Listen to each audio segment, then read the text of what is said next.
It's important to properly dispose of unwanted medication or sharps. MedProject offers free and convenient disposal options near you. To learn more, call 844-MED-PROJECT or visit medproject.org.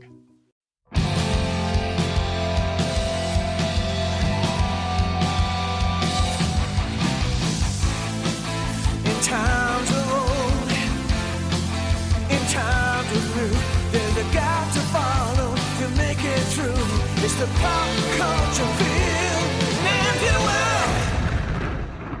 Your plane has crashed. You're in the woods alone. All you have are your wits and a sharp, pointy stick. Do you survive?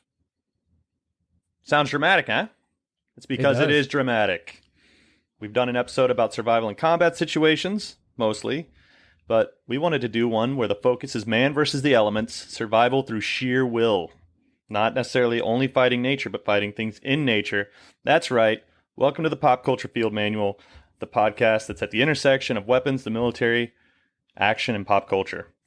And I'm Magic Voice Chris, and I wanted to do the intro, so I did the intro. What are you going to do about it? Stop listening? It's too late. You already heard the intro.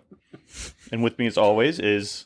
Joke's on you, fuckers. Yeah, Cameron Fath here. How's it going? With me, as always...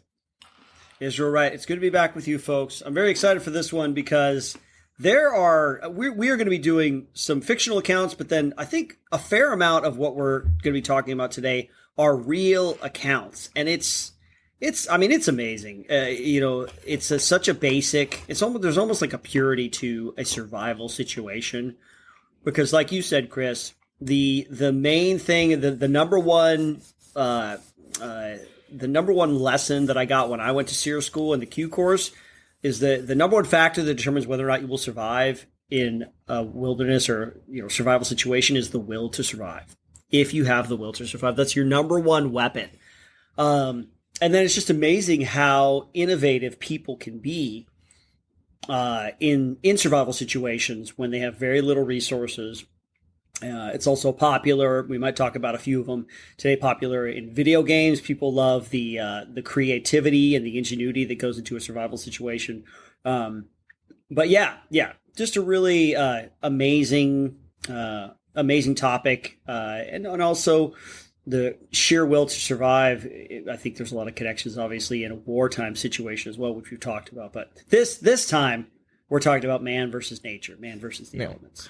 And, a lot of people, think, oh, it's just the elements. And, what does that have to do with the military? But like you said, Izzy, there's a lot of connections that relate to, the sheer will to survive and the military.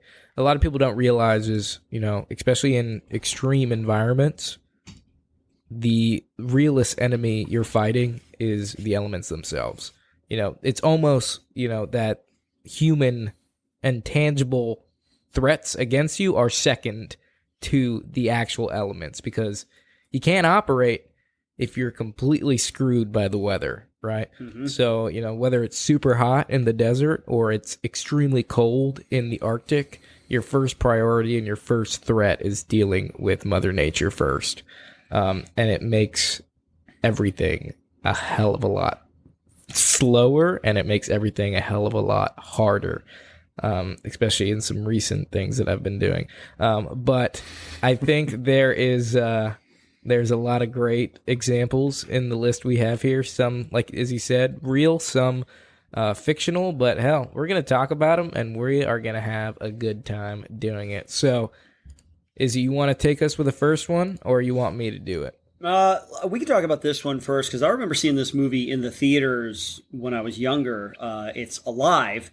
From 1993, after a crash landing in the snow-swept Andes, a Uruguayan rugby team has no choice but to turn to desperate measures in order to survive. It's based on a true story, which is crazy because they were really isolated, and just, what was this back in 1972 in the Andes mountain? Nothing. We're talking like sometimes in survival situations, you're in a forest.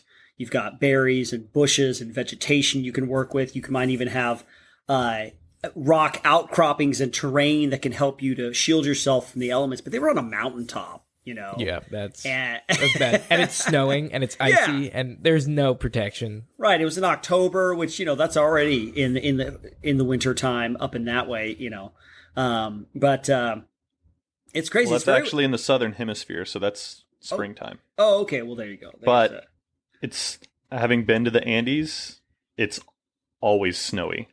Yeah. It's always cold. Yeah. Yeah. And the cold is no fun.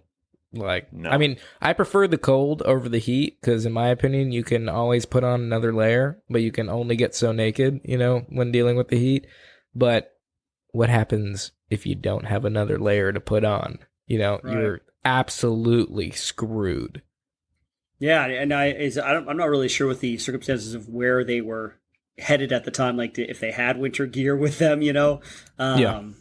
But the big thing with them is they hit a mountain and both their wings and the back part got sheared off and they slid down the rest of the way, and so they didn't have a lot of resources and they didn't have a lot of food, which I think it was 72 days when they were out there total, which is crazy. Oh my God. And so at one point, one of the most, wild things about it is that they eventually, I think, ended up resorting to cannibalism. Like they had dead bodies, and that was the only meat that they had. Yeah. And so that was what ended up sustaining them, I guess. But yeah, it's just crazy how they were out there. The movie itself is very well done too, because it's kind of an ensemble cast, and there are some actors that they do this head fake, and sometimes in movies where it's an ensemble cast of very well known actors. And then halfway through, that actor will die, like Deep Blue Sea style. So you're like, oh, that's a well-known actor. Surely he's going to be a character that survives. It's like, nope, he gets killed in an avalanche. Oh, my God, yeah. Yeah, there was an avalanche. So because the tail section had been sheared off, that's where the transmitter for the plane was. And so they were like, well, we have to go get that. That's the only way they're going to find us. We have to go get it. So then they had to hike down. But again, they were a soccer team. I forget if they were on their way to go play the soccer match, if they were coming back. But it's Is it a rugby team or soccer? Rugby team, yeah, rugby. Sorry, but they weren't dressed to go mountain hiking. Yeah, man. I mean, at that point, especially in the cold, you're fighting hypothermia. You don't have clothes on, so you are at huge risk of frostbite. There are so many, and not to mention, everyone thinks you don't need to be drinking as much water as you need to on the normal basis because you're cold, which is furthest from the truth. Yeah. And if you don't have any training, in an Arctic environment or in a snowy environment, you don't know how to. Because I recently learned you just can't eat snow. I recently learned that, the body will literally reject it because you are essentially eating frozen liquid, which is knocking your body temp down. So you're going to start actually getting sick and ill. So you actually need to start a fire and melt the snow by any means before you can actually drink it.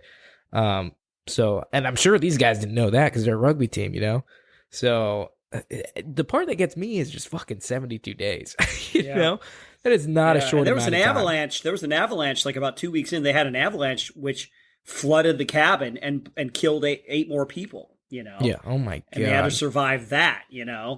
Yeah. That's I mean, nuts. I would encourage everyone, because we're not going to sit here and recount every single detail. Yeah. But I would encourage everyone to look it up, watch the movie. The movie's good, but movie's good. You could just read the Wikipedia. It's Uruguayan Air Force Flight 571. It's just the whole recounting of what they went through and what they had to do to get rescued is insane. Yeah, absolutely. But again, they lived because they wanted to live. They had no other. There's really no reason that they should have lived for 72 days. Yeah, other than pure will, huh? Yeah. Mm-hmm. I mean, some of the people they had to eat were family members or close friends. Yeah, crazy. And they couldn't. Yeah, a lot of them were revolted at first, so they'd only eat little bits, but eventually they had to eat the organs, the heart, everything, because it's just you need calories and you need fat. Food. You need fat. Yeah, more than anything. I wanted to talk about Touching the Void, because it's a true story, and I think it's maybe the wildest true story I've ever heard. Again, it happens in the Andes, the Peruvian Andes. Stay away from the Andes, folks. Yeah, literally just stay away from the Andes. That's I I had that same thought. I've been in the Andes. I went to Machu Picchu and I hiked there, so I had to hike through the Andes. Of course, I didn't go up into like the snowy, scary parts, but I was in the Andes. I got up to like 15,000 feet was the highest I went. Wow. But yeah, it's called Dead Woman's Pass, but not because women die up there. It's because from a distance it looks like a woman who's laying there dead. I'd gotten like food poisoning, and that was not a fun hike. Yeah, probably not. Yeah, I made the mistake. We were in Lima, and before we stayed one night in Lima before flying to Cusco, which is at like 11,000 feet. Like when you get off the plane, you have altitude sickness immediately. Like your heart's beating fast, you feel dizzy. It's like instantaneous because it's like if you stepped through a door and went from 0 feet to 11,000 feet, because you were on the plane. Yeah, you're like in a decompression chamber. And they're like, and they tell you it's going to happen, but or a compression chamber. Yeah, and I had gotten a drink with ice in it the night before we were leaving to go to Cusco, and in hindsight, I was like, that was so stupid to get ice in my drink. Why? Why the ice? Because it was so cold. No, because it's like unless they're using special filtered ice. Oh, you're not because supposed to drink the water you're never in Peru. supposed to drink ice in Peru and ice in Mexico because that's how you get sick. Yeah. Yeah, they just have different like parasites and bacteria in their water, and freezing it doesn't kill it. So probably makes it thrive, honestly. Yeah. But so touching the void, it's the true story of these two guys. They went to climb the western face of the Ciula Grande. It had never been done before. And so they did it. They climbed up it, and then the weather started to turn. So they're like, we need to beat feet and get back down the mountain. And as they're going down, one of them slips and he breaks his leg. Oh, no. And so the only way that they can see to get down is that one will stay at the top, or not at the top of the mountain, but he'll be up above him, and he'll have him on a line. And he'll basically lower him down and then catch up to him and lower him down and catch up to him. Mm-hmm. And they're doing that, and it starts getting dark, and he accidentally lowers the guy off of a cliff. So he just falls, and the guy stops, and he's fine, but the guy's dangling off a cliff. And the guy, he tries to do this trick where he can climb up, but he drops one of the ropes, and so he can't climb up. And they can't really communicate with each other because it's windy and it's dark, and they're far enough away. Yeah. So he knows the guy's on the line, but he also knows that he's slowly going to start slipping, and he's going to pull him off of the cliff too. He doesn't know how far down the cliff it is. So he makes a decision to cut the line. And when you watch the documentary, they do like recreation stuff, but they also interview the guys. And the guy who fell, because he lives, but he fell, he said, I would have cut the line too. Like, I'm not mad at him. Wow. Like, what else was he supposed to do? Just like both of us die? Yeah. So he cuts the line and he climbs down. He assumes that the guy fell. He looks for him, but the guy had fallen into a crevasse. A crevasse. But he had hit a ledge when he was falling. Yeah. But he hit a ledge when he was falling, so he didn't die. He's trapped at the bottom of this crevasse on this ledge. And he has whatever length of rope from what the guy cut. It's probably about 100 feet. Yeah. And the guy looked for him. He couldn't find him. He goes back down. He tells, there was another guy at their base camp waiting for him. He's like, I think he died, and he explains the story. But he kept going back up to look for him. But this guy, broken leg, he lowers himself further down into the crevasse, not knowing how far down it was, just hoping. And when he gets down there, he sees that there's like a ice pile that goes up, and he can see that there's a way out. So he crawls out. He like works his way up, crawls out, and he had to basically scoot down the mountain. And it took him like 3 days, I think, Jesus. Of scooting down the mountain. And he was like dehydrated, and he was hallucinating. Ugh. And he got, like, it was the morning they were going to leave the base camp. They had just assumed he was dead, and they were never going to find him. They were going to leave. And he started shouting for his friend. His friend heard him. Oh, man. Yeah. And that's so just absolute wild.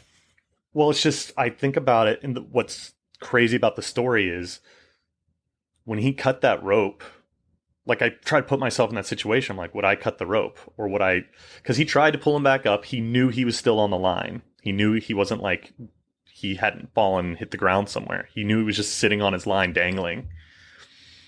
And it's like, what do you do in that situation? Yeah. Well, you create a 4-to-1 pulley system. That way you utilize mechanical advantage. If you went to the crevasse, you were there. yeah. If only I was there. Well, definitely watch that movie, Touching the Void. It's that and Into Thin Air, the John Krakauer, talking about this accident that happened on climbing Everest.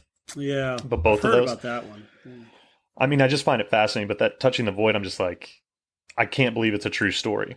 Mhm. Like the dude fell because he fell 150 feet and then he fell like another 50 feet or something to get down to my the God. bottom of the crevasse. I'm just like, Let and me he had a ask- broken leg. He had to let me ask hop you- and slide 5 miles. So you're talking about that Mogadishu mile. Think about 5 miles on a broken leg over terrain that has like there's more of those crevasses all around because it's like a Oh, yeah. glacier. And you know, snow. If you don't have like skis or snowshoes, you're like swimming through it. Yeah. It's not Yeah. easy to navigate. You know. I think about what somebody is thinking about in those moments, like for hours and hours and hours. Like, are you just focused on the next step, the next grab and pull your body, you know, or are you thinking about your family? You know, you thinking, you know, because we got a couple more on here, you know, like I think we talk about 127 hours, but like, you know, you're just sitting there, right? And you don't know what to do, and your options get fewer and fewer, you know, and you're forced to take more and more desperate measures. I don't know, man. It boggles the mind. You know, I'd like to think I'm a pretty tough individual, but these guys put you to shame. You know, you think, man, Yeah. I don't know. I'd like to think that I'd have that will to survive, but then again, there's that doubt that kind of needles away at me. You know. Yeah, like that's you would a hope great that point. you're the one that's going to be the survivor. You always expect it. Yeah. Or like everyone always overestimates their abilities a little bit. I Yeah. think I'm pretty strong-willed and mentally tough in that way because I've been in not great situations that I had to figure out. But I remember they did some survey and like 65% of men think that they could win in a fight with a lion. And I Most always of think them about that. Americans. I am one of those 65%. It's just insane to me. I'm like, Yeah. you're not going to win against a lion. I know what you're Chris, thinking. you I fake just it gotta poke until him in you the make eye. it. Okay. That's right. You Yeah, look you that just grab lion its in the balls eye. and tug it. You give You it just- your arm, and then you poke out its eyes. That's right. Yeah. That's right. Except that's not how it works at all. You're gonna lose something in that fight. Just a matter of what you want. As long as it doesn't take my twig and berries, I'm gonna be okay. But I think about that, how people overestimate Mm-hmm. how they would do in a situation like that. And I think about that, and I'm always, in my brain, I'm like, I think I'd be okay. Yeah. I'm obviously, I haven't been through SEER school, I haven't been through military training, but I've been in some rough spots when I'm hiking, and I've had to camp, you know, just with literally just me on the ground. Really? Not when I'm hiking. I didn't fuck up that bad. Well, no, we were hiking on Mount Wilson. In Mount Wilson, when you hike it, you go down and then up. But we were hiking back up, and it was getting dark, and we couldn't really see the trail. And then there was still ice covering the trail in places. And where we got to, we had to just go straight up. And I was like, we're just going to go straight up. And everyone was like, but to where? I was like, until we find the rest of the trail. The trail does switchbacks. We're just going to go straight up until we find it. And that's what we did. It was touching. We almost were a cautionary tale. But and I've had other such situations, but That might be that might have something to do with you know. I know that there's definitely that needling inside me of like to test oneself. You know, you know, nobody wants to be in that situation, but we live very comfortable lives in modern society as a whole. And so a lot of times there's that call to go out onto a mountain. I mean, this is how half these situations come to be. Oh, yeah. They didn't Yeah. have to climb that mountain in the Andes, you know? No. Yeah, But you want to see what would happen if you got put in that situation, kind of thing. Like you want to Wanna- test your metal. Yeah, whether it's sports or survival schools or the military, there's definitely this kind of drive for a lot of people to kind of, could I do it? Could I, would I make it through if I were to test myself in this way, you know, and yeah, test your metal. test your mental. I mean, that's why people do like Spartan races and the Tough Mudder. yeah. I did a Tough Mudder, and then my friends, they wanted to do it the next year, and I was like, Why? We did it. Like, I know that I can do that now. Mm-hmm. Like, doing it twice doesn't mean I can't do it, you know? Just do it faster the second time, Chris. I guess no, because I wasn't trying to be fast. None of my friends kept skipping the obstacles. There's only one obstacle I couldn't do. What? Oh, boo. They skipped the electrocution one. Come on. I just got to burn That's through that why thing. you're there. Yeah. The My only one, fiance- like, I physically couldn't do it. I couldn't do the wall at the end. I just couldn't pull myself up. I tried and I tried and I tried, and I was just like, At least you tried, Chris. That's Yeah. right. That's right. You tested your metal. Your metal. But I guess what I mean by, like, I've been in situations is I don't panic when I see that situation approaching, and I think that's the important thing. Like, if you Yeah. panic, then you're going to start Staying making calm. Yeah. Like, and I also have this deep optimism that I'm not going to die yet. Yeah. Whenever I'm in a situation. Yeah. I'm thinking, no, not today. Like, it wouldn't be like this is what I think, which maybe it's denial or maybe it's, I can, Well, whatever you need to get you out of that hole, you know? Chris, you can. I know that feeling. Actually, I had that feeling in Iraq. I couldn't comprehend my own death. So that means I had a really good time because I wasn't worried about dying or getting shot. I'm like, that's not gonna. It wasn't even like I thought about it. It just wasn't I just couldn't. I didn't know. I couldn't comprehend it. There's Yeah, a certain piece that comes in with either, I guess, not in this aspect, not comprehending your own death, or completely accepting your death, to where you have this freedom and peace. Because people don't do things because they don't want to get hurt or they don't want to die, you know? yeah. But what if you just didn't give a fuck? Yeah. You know how Like freeing that is? really. Like Yeah. really. Not Yeah, like you know putting how on the freeing front. that is? Yeah. I just think Like, that honestly, they're of carelessness. the same piece, though. Yeah. Like, because I know I'm going to die. Yeah. It's- Everybody's going to die. Yeah. It's like that line in Fight Club. He says the mortality rate for everyone goes to 100 if on a long enough timeline. Yeah. But, like, I know that, but I also can't fathom it. Like, it's almost like an abstract concept to me. So when I'm in a situation that's potentially dangerous, I don't, like, panic or get scared because I'm like, no, I just have to do, like, certain things and then I'll be okay.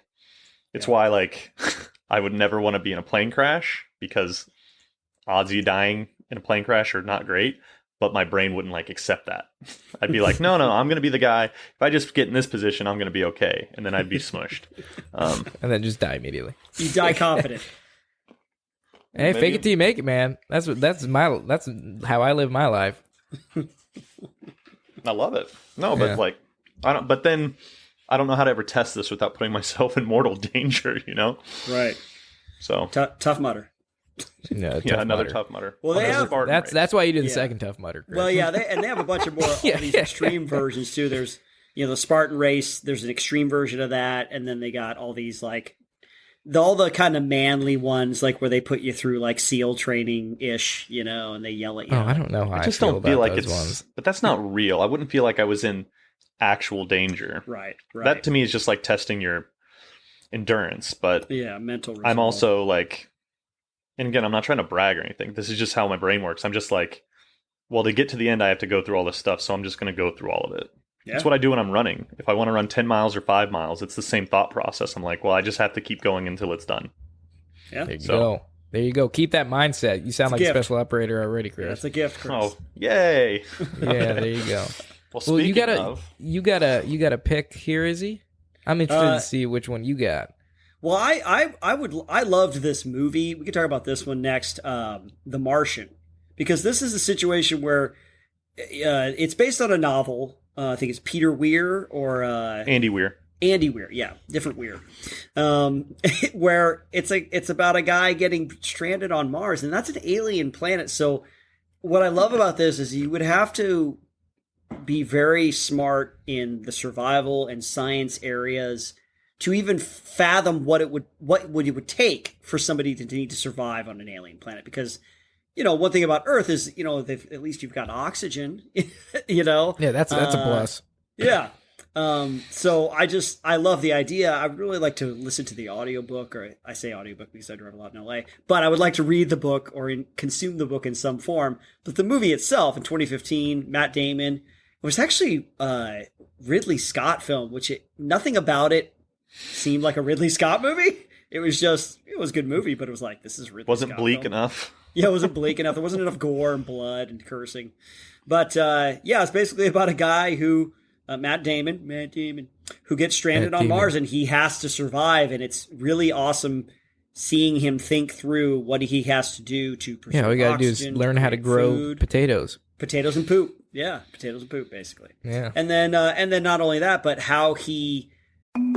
It's important to properly dispose of unwanted medication or sharps. MedProject offers free and convenient disposal options near you. To learn more, call 844-MED-PROJECT or visit medproject.org.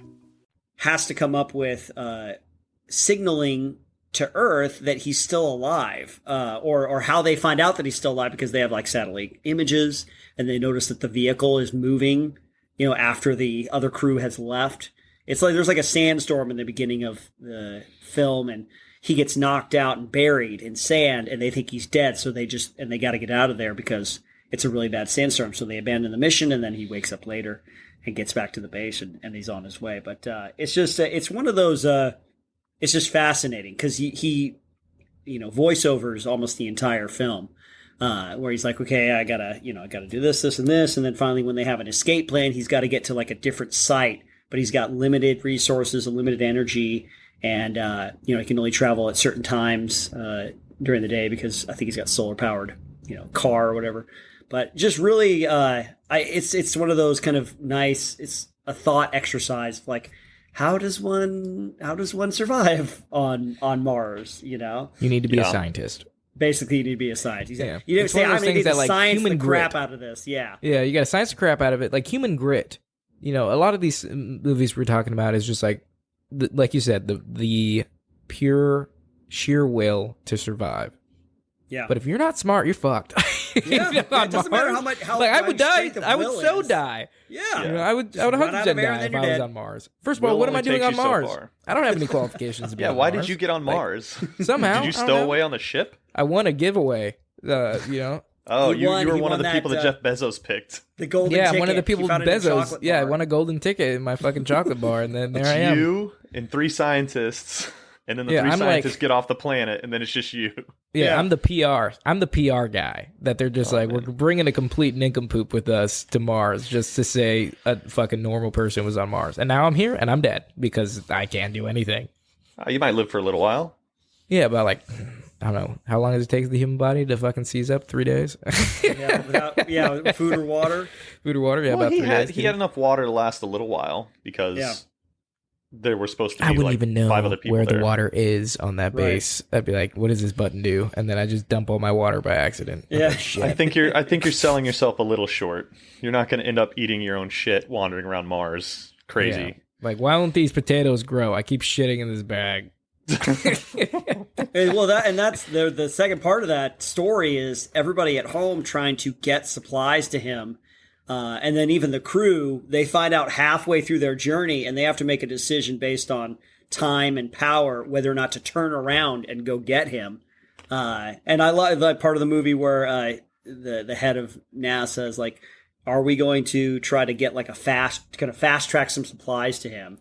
And they put all this stuff together and they cut a lot of corners and then like the ship blows up on launch. Like they're like, oops, I guess we cut too many corners on that one. It's like wasted billions of dollars. You know when they say it's not rocket science? Like, if it's rocket science, there is no cutting corners. Like, Yeah, you it can't. Yeah, I mean, you see like horror videos of like, rocket ships just completely blowing up, and then the story afterwards is like there was one miscalculation. there was an in the formula. O-ring that was not sealed properly. Yeah. Yeah, it's like that is one thing you can't cut corners with. Well, it's not brain surgery. It's not brain surgery, no, but it You is cut corners rocket there. science. Human brain doesn't feel any pain. Does it not? Cut a lot of corners. It's very rounded. Well, I have one more that I want to talk about because I Alright. recently watched this movie and it was almost in a way one of the most like impactful movies because like you watch you watch film for a reason, and you want to watch something that totally makes you feel a specific way. And this movie gave me anxiety the entire time. I was like, wow. Like, it was an amazing movie. It's 13 Lives. So there's so good. If you haven't seen this one, have you seen this, Chris? I haven't seen it, but I wanted to. There's also a documentary I wanted to check out. Yeah, that's what I was about to say. So there's a documentary of it, but I watched the film version of it, which, holds no punches. Viggo Mortensen plays one of the divers, but pretty much the premise of the film is in Thailand. It's monsoon season, and this soccer team of Thai boys goes into this cave system and ends up getting trapped because of the monsoon. It floods, and there's no way for these boys to get out anymore. So pretty much it becomes like a national, event that everybody bands together to try to get these kids out of this cave system that's completely flooded. And they pretty much bring in these, all the Thai SEALs come in, the divers. They bring in a bunch of divers, and a lot of people internationally answer the call to help these. So these two British divers, end up getting brought in to help, try to figure out a way to get these guys in. And I watched this movie when I was getting scuba dive certified, because I was like, what? It was honestly the most, it was a bad decision, because I was like, oh my God. But the weird part is it completely made me interested in cave diving. I'm not a guy that likes being claustrophobic or going through tight spaces, but after watching this movie, it completely opened an appreciation for that. So, but basically what happens is the two British guys end up, cave diving to try to find a way in to get to these guys, and they end up finding them. But they end up finding them, locating them. All the kids are alive after a couple days, which is like a miracle. They're all alive. None of them are injured, but they're hungry. So they're they're basically going back and forth through this tunnel system, which is crazy flooded. There's a bunch of currents, extremely dangerous to navigate, and they just keep going back and forth. So it's not like they find them and they're like, okay, hooray, we're gonna get you guys out. No, it's they find them, and then they're like, now what? How are we gonna get these guys out? Because first of all, they can't find equipment to get these guys through the caves. None of the kids are are trained to go through caves, so they got to figure out a way. How are they gonna get these kids? Because the rain isn't stopping. So the most nuts way, and this is a true story, they come up with the most nuts ways. They bring in an anesthesiologist that is a diver as well, and they don't know if this is going to work because it's never been done before, but essentially they end up putting each kid under on drugs and forcing them into kind of a coma in a way, complete medically drug-induced coma, and putting a mask on them and bringing their limp bodies through the cave system. And when they're kind of assessing the success rate of it, they're like, we're going to lose a lot of them if we do this. Right. And it was the only option they had. And so they're like, fuck it, we're doing it.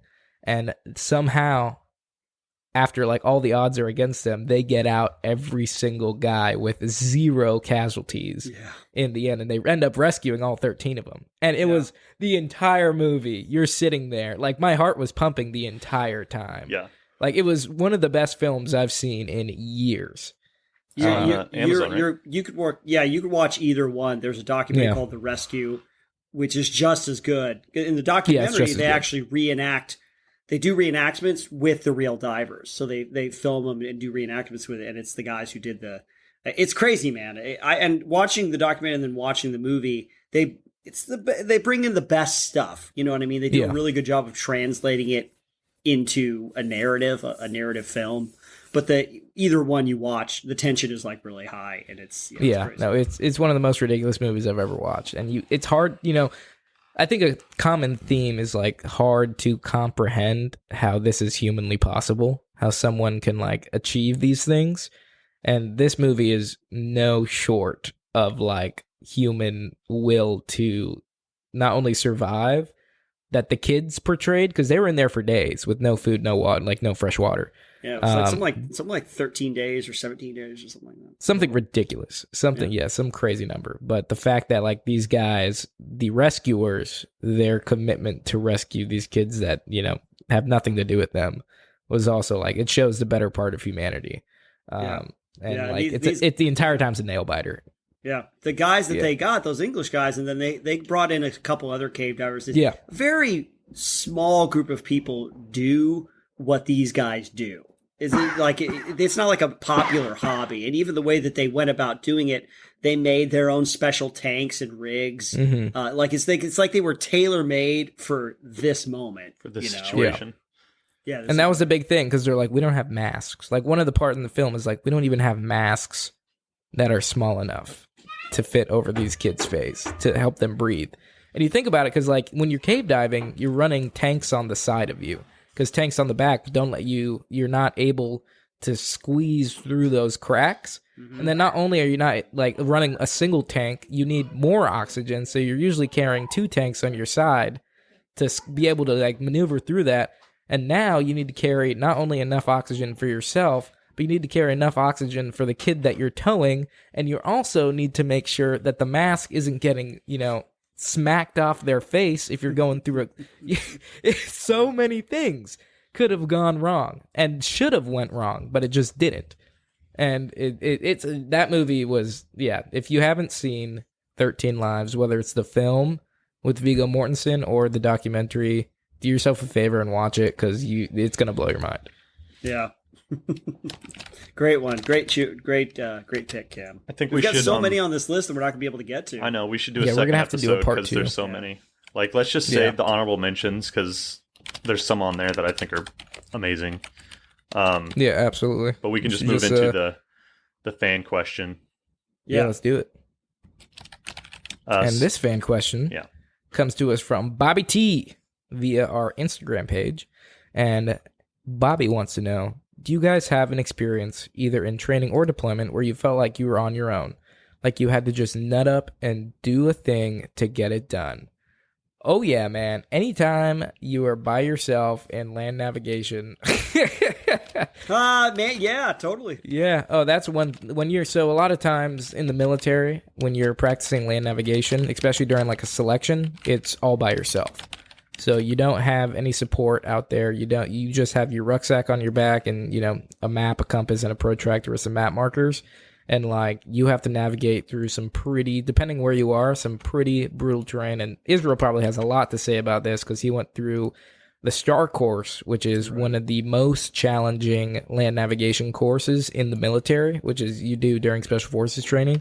Yep. But I remember even going through RASP, and we do land navigation during your second week, which is called Coal Range. It's like the most brutal part of Ranger training. That's where like everybody quits at, because you just go out to this training area in the middle of nowhere and they just fuck you up, and you don't sleep, and you do land nav during the day and land nav at night, and anything far and few in between, they just screw you.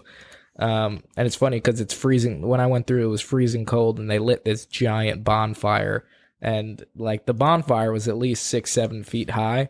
And you would just be sitting there shivering, and they'd be like, if you quit, you can go sit next to the bonfire. And all the RASP cadre would be like barbecuing outside, and they're like, if you quit, you can have a hot dog. But when you're out there doing land navigation, like, I've never been so angry in my life. Yeah. Than I have been trying to like just go through a draw that wasn't on a map that's now on the way to my point. And having all these tie downs, like a rubber ducky that's tied to my, my vest, and I have to like go through really thick vegetation. It's catching on everything, and I'm falling, and I'm eating shit and just screaming at the top of my lungs. That's definitely a scenario where you just nut up and get the thing done. Yeah, man. No, that's exactly my answer too. The STAR course, you get 3 attempts, and they call it the STAR course because you have to find 5 points and make a star roughly. You're walking all over creation in South Carolina wilderness. But the first night, I did not make it. It's one of those things where it's a different kind of challenge because your life is not really in danger. I think they even added GPS trackers to the students so that if they had to, they could find them. But you're within a controlled area. It's just a large controlled area. And you're alone with your thoughts, and you got to stay focused. And it's a little boring at times because you're trying to keep your pace count and the general direction. You're not allowed to walk with any lights on.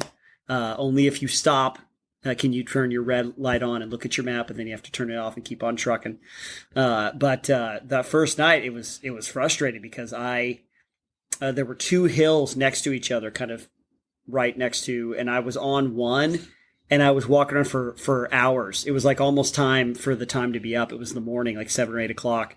And I couldn't find this point. And the point was actually on the next hill over. They looked identical, to me on the map as far as terrain goes. And so it was very frustrating. So the second night, I was determined to find all of my points. And I purposefully walked at a quicker pace than I did the night before. To find it, I found them with 3-4 hours to spare. It was like it couldn't have gone any better. But yeah, sometimes it's all a mental game because my life was never really in danger. It was just frustrating to come on to the second night after having that defeat that first night, and you really gotta focus because otherwise those little voices in the back of your head start needling away at you. You're not gonna make it. Yeah, he's like, just you're not good enough. So just quit now. Yeah. Just quit You now. can go stand by the fire. You can have a hot dog. If you quit, you can go stand by the fire. Yeah. Yeah, but if you quit, you got to go stand next to that weird guy that doesn't talk. Yeah. That guy that eats frogs. Yeah, so might as well just keep fucking going. Well, do you have an answer, Chris? Do you? Because you seem like a avid hiker, my friend. You keep naming off places you've been that I'm like, alpinist. Quite the outdoorsman. Where felt like I was just on my own. Yeah, I mean, you kind of mentioned it when you're at Kilimanjaro on your way down. That's probably the most alone I've ever felt on my time on Earth, just because no one on Earth knew where I was. And I was off by myself. Like, I couldn't see anyone else. I couldn't see a trail. I wasn't on a trail. I was just walking through scree on the side of a mountain in Africa. So that I felt pretty off by myself there, I'd say. Yeah. Okay, well, I'll accept that answer. But it all worked Bobby out. I was the first one back to camp. Oh, yeah, you're good. There you go. Awesome. Hurry up, bitches. I got to sleep for 2 hours before we started hiking again. Nice. Yeah. It's the little wins. It's the little wins. Victories. Exactly. Yeah. Well, Bobby T, we hope we answered your questions there. If you guys have questions, always, where to send them, either on our Patreon, to our Instagram, to our email. You guys know the deal. But I think it's time to wrap this up and get our game done. What do you guys think? I think it's time for a game, and I cooked up something extra special. It's called Oh, nice. Yo, what's trying to kill us? Nice. So I'm going to give you the name of something cool. in pop culture, whether it's video game, TV show, movie. Same as always. I might have even included a book, but I don't think so. And you tell me what in the hell is trying to kill the people in whatever I mention. Nice. Okay. It's so easy, I should have named the game, Yo, this is really easy. Nice. Yeah. That was good. All right, so here's the warm-up. Really creative. The warm-up is the gray. I mean, Whether it's wolves or the cold. I feel like it's wolves. Wolves are the easiest. It's They're the wolves. obvious It's answer. wolves. Yeah. You get it. Okay. That was the I warm-up. got it. All right. So first one, Nope. The movie Nope. Nope. Mm-hmm. Oh, okay. Spoilers, folks. Spoilers. That's ahead if you haven't seen that's the newest one, right? it. Yep. Yep. Okay. Yeah. So it is. You think it's aliens, but it's I think actually it's an alien ship. an interstellar being that looks like a spaceship. It's like a giant interstellar squid kind of jellyfish thing. Yeah. It's like an outer space monster that you think's aliens in the beginning with. Well, I put a giant alien. Oh, His name okay. is Jean A Jacket. single alien. Yeah. Yeah. Jean Jacket. I mean, it's an alien. It's okay. Yeah. Okay. Next one, Soma, the video game. Oh, my. I love this game. Was trying to kill. I've never heard of this game. Well, there's a it's, I guess you could say it's like an alien kind of virus or outgrowth thing that corrupts technology, like a biomechanical kind of corruption it gets into all the technology and it's kind of seeping. I guess it kind of takes it's from a meteor, right? That crashes into Earth and then corrupts the the atmosphere, and then they're in the ocean thing. You said it mostly. It's a biotechnological AI. There you go. There you go. Biotech AI. Yeah. You said biotechnological, so I'll give it to you. Such a good game, folks. For any of those that are out there for a good survival horror experience with a great sci-fi theme of exploring the nature of humanity, I recommend Soma. Deliverance. Bunch of fucking hillbillies. You got a purty mouth. Squeak. You got a purty mouth. Squeak. That's right. Hillbillies it is. Hillbillies. Yes. Hillbillies. That's a horror film right there. It is. True horror. I gotta admit, the beginning scene when they do the banjo guitar thing, I can get down to that song. Dueling banjos. All right. Tremors. Subterranean. They're like worm creatures. I'm gonna make called graboids, Cameron. Okay, there we go. I was gonna make you say the name. It's graboids, which is just the worst name. Ass blasters. And ass blasters. Yeah. Graboids is such a terrible name, so I always just would call the worms tremors. Tremors, yeah. Graboid's terrible name.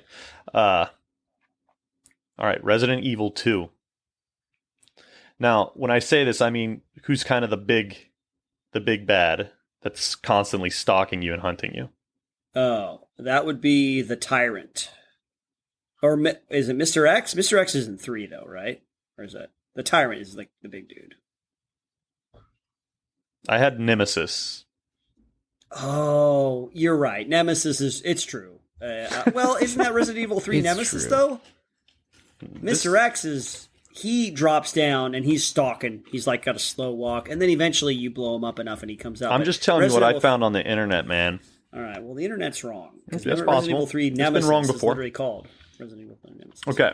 This one you should get because we literally just talked about it. Crawl. Say that again? Crawl. Oh, That's okay. where the guy's got the. Well, it depends. The are blade we with talking the about knives and he throws it at crocodile? the giant alien presence that has the magical castle that teleports. Crawl. Not Crawl, you Not jerk. Crawl. Not that weird 5-bladed knife. Are we going to get real out specific? of here with the disappearing Starring- castle, and it only appears once a day, and then it moves, and you can never find it again, and only the... Starring Lieutenant Eddington Oh my god. from Star Trek. Never Deep mention Space that Nine. movie again. Yeah, it's the alligators, Cam, that one. Okay. Well, I was going to see if it was because I wasn't sure if they're alligators or crocodiles. It's alligators. It's alligators, okay. Yeah, There's no crocodiles in Florida, right? It's a They don't have snout thing, right? Yeah. Alligators have Alligators narrow have like a snouts. blunt snout, crocodiles have a pointy snout. There you go. Okay, yeah, they're crocodiles. Okay, and then the last one, The Most Dangerous Game, which is a book/movie. And You're a very being hunted popular by theme. a very rich man. Yeah, rich people basically, just like Ready or Not. Or The Pest. Or what's that new movie that came out? Ready or Not. Is it Ready or Not? That's where they hunt Freaking Hard Target. Oh, Hard Target, yeah. With That Jean-Claude premise Van has been Damme. around a lot. Yeah. Why'd your mama call you Chance? Or why'd you name Chance? My mama took one. I am the Belgian Cajun. Oh, there's also The Hunt. Have you seen The Hunt? Yep, The Hunt. Yeah. Liberals hunting conservatives. Yes. Well, I wouldn't even call those people conservatives, a lot of them. So let's just be clear there. I was there's also this one, it's like a newer movie, but I couldn't remember the name of it. I can never remember. I liked the movie, but I can't remember the name of it. But I thought it was too obscure. But it's like an old Norwegian god that's hunting them. Oh, really? Yeah. Oh. It's this group of friends That's that are kinda hiking cool. through like Norway, and they decide to take a shortcut to get back to the lodge. And it's the deer, right? The deer-looking creature? Yeah, it's like made out of wood. It's really weird. It's Not a the what crazy is movie. that? I've seen that movie. Not the Wendigo? No. No. That's crazy. That sounds awesome. I'd love to be hunted by a Norwegian god. It's a weird movie. The Ritual. The Ritual. Yeah, that's it. Check it Awesome. out. It's got from good 2017. good mood. It's more involved than just that. Like it's about a guy confronting his past. Yeah. Oh, And there's nice. like a weird culty people too that are Yeah. like worshiping the god. But yeah. It's a cool movie. But that's it. It's You a cool guys did really well. You only missed one technically, or I missed one, but I think you 100%ed it. Yeah. Yeah, that's right. I think we Hell 100% yeah. it. That's what we It's do. Mr. That's X. what we do. He's the tyrant. Yeah. Yeah, good job, Chris. Good job. nice Chris. game, Good job, Chris. Chris. Good game. Good You're always job. good at It's a coming good up with game. the Good games. game. Good game. Good game. Good game, gents. And good game, listeners. We hope you enjoyed that one and you played along. And we hope you did just as good as we did. That is all the time we have for this episode. We hope you guys enjoyed it. And we definitely are going to have to do a part 2 of this one just because there were so many movies on our list that we just couldn't get to because of time. but totally deserve some spotlight time. But yeah, Izzy, you want to take us out? Yeah, cue music.